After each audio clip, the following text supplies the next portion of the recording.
Now, as a clinical canine behaviourist, crate training is absolutely a mandatory part of my system. Now, this is Bruno. Bruno is one of my sanctuary dogs. I'm helping him from a local rescue centre. He's here with me for 4 weeks and he's been stuck in the rescue for years. He's been in and out of 4 different homes. And the reason he keeps getting returned to the rescue centre is because his behaviour in the home is an absolute nightmare. Now, we're working on those behaviours, but one way that we could have prevented him being bounced from house to rescue to house to rescue is by simply having crate training.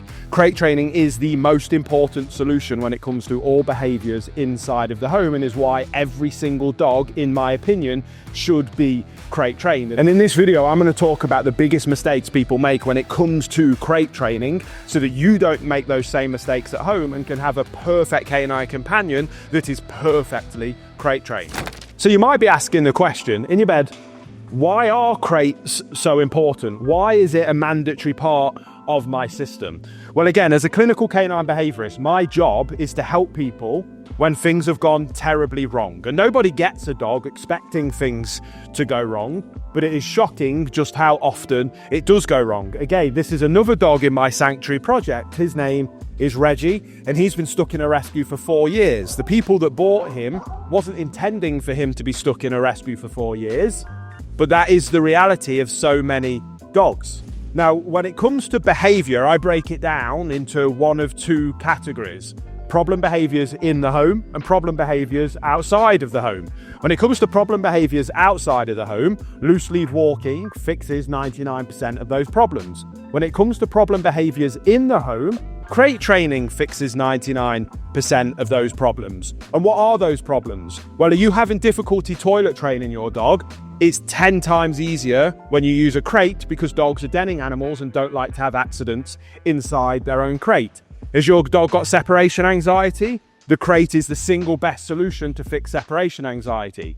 Does your dog destroy all of your hard-earned possessions? Well, they can't if when you leave them alone, they're left alone inside of their crate. Is your dog an absolute nightmare when guests come over, jumping all over them, and you haven't quite worked on their manners yet? Well, guess what? If you've got a crate, you can just pop them in the crate and remove any concerns while you work through those behaviours. Now, it doesn't mean that you have to have your dog be in a crate all the time, but having the ability to have your dog happily go inside a crate so that you can reset, relax, calm yourself down if you need to, or just give yourself the time to work on other solutions that are more long-term so that we can use the crate less and less in the future, then you will be able to have a perfect canine companion, save yourself a fortune, save yourself the huge heartache that comes with a dog displaying some of those problem behaviours that we just talked about, and you'll be so thankful that you did it. That is why it's a mandatory part of my system. So let's move on with the video and look at where people get it wrong. Now, a huge mistake that people make when it comes to crate training their dog is not crate training their dog from day one. Magic stay. Crate training is so much easier when you start as you mean to go on. If A, you let them develop the habits of not being in a crate, it makes it a little bit more difficult. But B, if you crate trained your dog badly in the past, when it comes to fixing that problem, we have to do that first and then be able to move forward with crate training successfully. But that's absolutely doable, and I do it all of the time. Most dogs that come to me, in fact, have been crate trained prior and just had a really bad experience of crate training. But that doesn't mean that you can't take huge step forwards and be able to teach them that the crate is their favorite place in the world. But if you're just thinking about getting a dog and you haven't done it yet, start as you mean to go on. Start the crate training process from the very first second that they come home. When I bring new puppies into my life break, every single time they fall asleep, it's in their crate. They never fall asleep outside of the crate. They never fall asleep on me. Every single time they're asleep, they're in their crate. We're building that foundation that the crate is the best place that they could ever possibly want to go on. If I'm working with dogs at my sanctuary or here in my behaviour centre, I'm doing exactly that same principle. Every single decompression and rest session is done in the crate. And I'm finding every way possible like this to help them understand that being in a crate is a great thing to be. Going in and out of the crate is a great thing to do. And then just as importantly, going in a crate and then staying in the crate is an amazing thing as well, especially when I can magically make it rain through the side of the crates, that staying in a crate, being in the crate, calm and quiet equals amazing things. The next mistake people make is not helping their dog realize that the crate is just an amazing place to be. You can't be upset if they don't love their crate if you've not made their crate something that's worth loving. Now, there are a bunch of different games that I play when it comes to helping a dog love the crate, but this is one of the most basic ones. When they're in their crate, make sure that you're just giving them access to some yummy treats that they really enjoy. There's a few different ways that you can do that. You can play the game through an open door like this, or once we progress and get to the point where the door's closed, I call it the making it rain game, where periodically through the sides or top of the crate, you just make it rain with their favorite treats. And every now and again, just beautiful things just come to them. But again, make sure that that only happens when they're being calm, relaxed, and well-mannered canine companions. Now, there are a bunch of different advanced ways that we go about teaching this process, but you want to make the crate your dog's favorite place to be. You want the crate to be somewhere where they look forward to going to. It's a quiet place where they can get away from the stress of our lives, because our lives are often quite chaotic and are quite overwhelming for many dogs. So if you can create the crate to be this beautiful place that they enjoy going in, that they settle down, they relax, and when they're in there, good things happen, your dog can very, very quickly find that the crate is their favorite place. But it's your job to teach them that that's the case.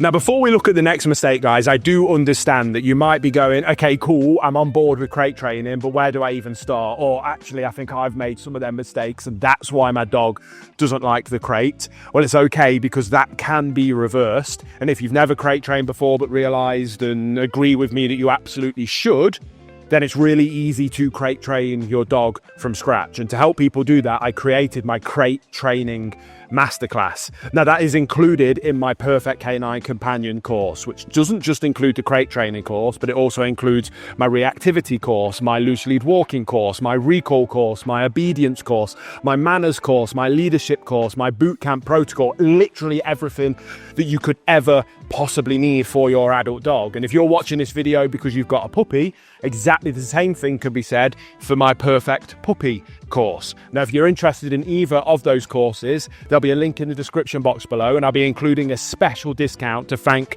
my YouTube viewers that's exclusive just for you guys. So again, if you're interested in learning more, there'll be a link in the description box below. But let's move on to the next mistake that I see people make time and time again when it comes to crate training. Now, the next massive mistake that people make when it comes to crate training their dog is teaching them that crying or howling or barking actually works. Now, what I mean by that is that we're working on some crate training right now with my mate Bruno. And if he was to start crying or barking or whinging, and why he's crying or barking or whinging, I open the door to see what the matter is, or I let him out of the crate, what do you think is going to happen? In his little brain, he is going to associate the idea of crying, barking, or whinging with the door opening and him being able to come out. We need to go through the process of helping him understand that his crate is going to be his absolute favorite place. And amazing things happen in the crate. But that is a process, and that will take a little bit of time. And there's going to be times where, especially for a hyperactive, very playful dog that loves being around people like Bruno, are going to want to be out of the crate.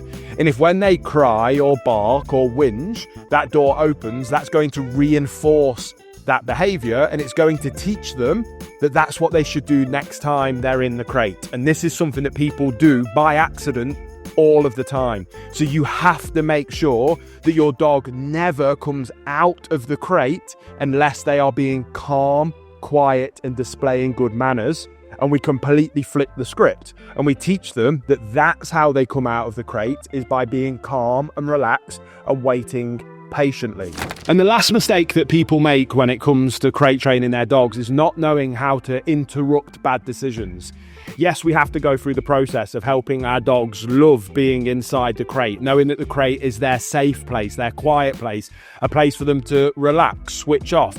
and decompress. But while we're going through that process, we have to have the ability to say, hey buddy, do this, which is love the crate, good things are going to happen in the crate, but also, hey buddy, don't do that, which is crying, barking, whinging, because if you let that go and it spirals, it can be much worse.